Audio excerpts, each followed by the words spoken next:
Hello everyone. Welcome to my channel. I hope everyone is having a wonderful day. Before starting the video, please go ahead and hit the subscribe button and give this video a like up. WWE recently announced that Crown Jewel would be held in Perth, Australia, this year on October 11th instead of Saudi Arabia, since the latter will be hosting the Royal Rumble PL next year. As a result, Ripley and Grayson Waller flew to Australia to promote the event. With WWE Raw around the corner, the Eradicator was forced to bid farewell as she heads back to the United States to make it in time for the Monday night show. Rhea Ripley competed against Bianca Belair and Io Sky for the Women's World Championship at WrestleMania 41. Despite the storyline heading into the match, this bout kicked off the show instead of being the main event, which did not sit well with CM Punk, who believed that this match should have headlined the event. During a recent interview on The Show, Ripley was asked about CM Punk's comments regarding her match. Mommy replied that it was wild to hear these comments coming from Punk since she has been a fan of the straight-edge superstar for a long time. She further claimed that she knew they would have a great match at WrestleMania 41. Sunil is a pro wrestling journalist, covering AEW and WWE news stories at Sportskeeda. He holds an MBA degree in marketing and has nearly 7 years of experience. A wrestling aficionado since childhood, Sunil used to imitate his favorite wrestlers as a young kid and started writing professionally about the sport via Sportskeeda's revenue-sharing opportunity. Sunil admires former world champions AJ Styles, Will Ospreay, and Kenny Omega for their ability to consistently deliver great matches as well as entertain crowds with their mic skills. If ever given a chance to change a storyline, Sunil would have booked Roman Reigns to end The Undertaker's WrestleMania streak instead of Brock Lesnar. According to him, the tribal chief needed the victory more than Brock Lesnar, as the latter was already an established performer when he defeated Taker. He would have also made that as Taker's final match. Always focused on making his work accurate and reliable, Sunil thoroughly checks his facts before writing his articles. When not writing for pro wrestling, he spends his time watching cricket.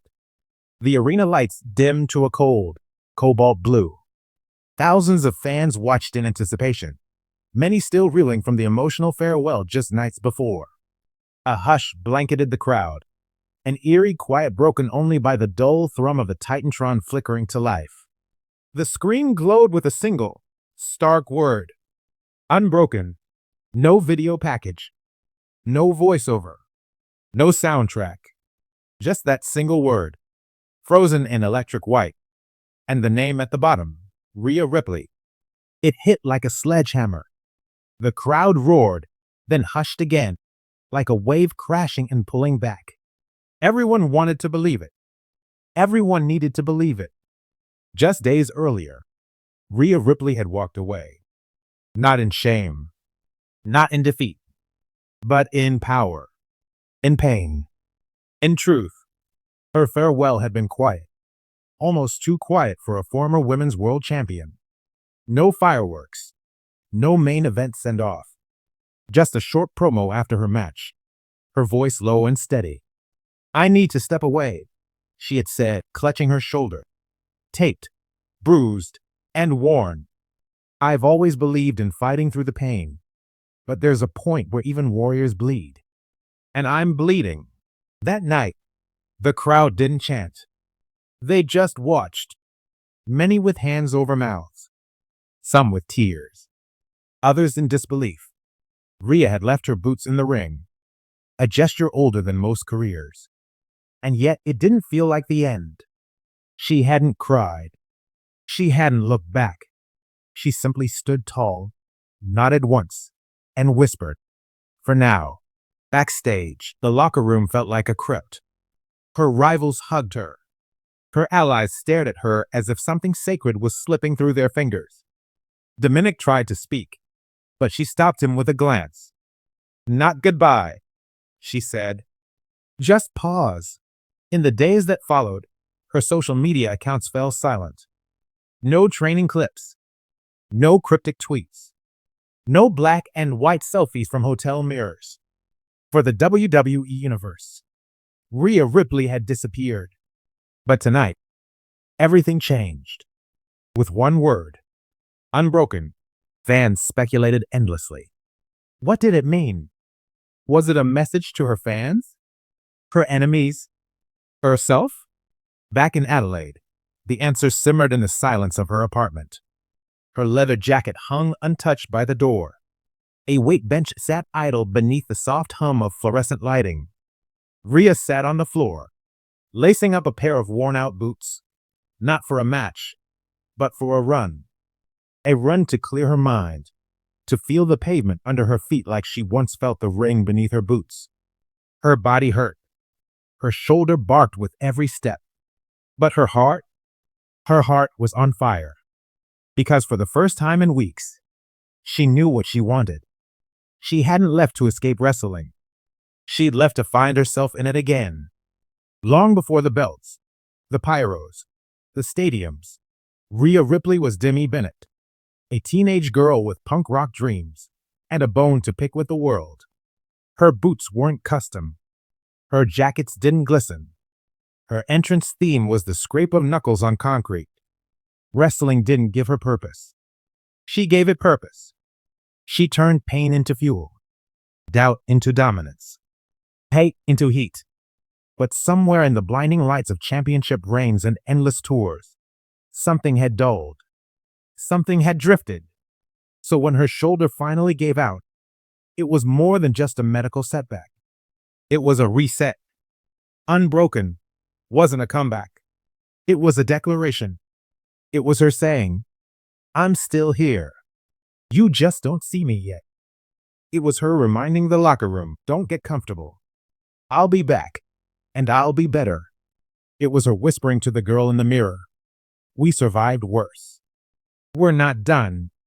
And it was a warning to anyone who thought the Eradicator had been eradicated. As the weeks went by, rumors stirred. Rhea was spotted at a gym in Perth, then at a physio clinic in Florida. A fan posted a selfie with her at a vegan calf, and though she looked tired, there was fire in her eyes. WWE fans began wearing unbroken shirts to shows, even though no one officially sold them. Hashtags took over X. A massive banner unfurled at WrestleMania, even though she wasn't on the card. Then, backstage at Raw, a steel chair sat ringside, empty. A single note taped to it, "You'll know when it's time." When the lights finally blacked out on a random July episode of Raw, no one was ready, not even the commentary team. A guitar chord buzzed across the speakers. Not Rhea's usual entrance. It was slow, haunting, like something rising from the ocean floor. Then the screen flashed that word again. Unbroken. Spotlight. Smoke. Silence. And then her.